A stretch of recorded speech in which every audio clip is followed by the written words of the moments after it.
بسم الله الرحمن الرحیم. یو ورور پوښتنه کړې ده، وایي یو چا بحث را سره کوي چې علما د اوس انبیا دي. وایي ما ورته ویل چې یا انبیا نه بلکې د انبیاو وارثان دي، نبیان نسی کېدلی. دا خبره څومره صحیح ده؟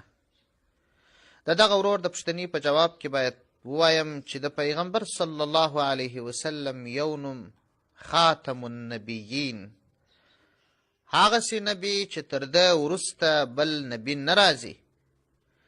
د ختم النبوت عقیده د اهل سنه والجماعه ده، او څوک چې د ختم النبوت عقیده نه لري، څوک چې دا عقیده لري چې تر پیغمبر صلی الله علیه وسلم وروسته بل نبی راځي، العیاذ بالله د دا سړي د ایمان خطره ده.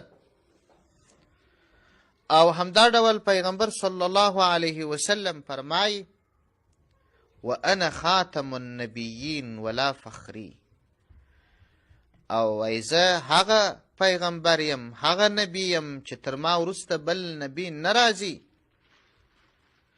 او همدا ډول پیغمبر صلی الله علیه وسلم فرمایي ان العلماء ورثة الانبیاء او کما ورد عن النبي صلی الله علیه وسلم. وای علما دا د انبیاو وارثان دي، انبیا نه دي. السلام علیکم ورحمة الله وبرکاته.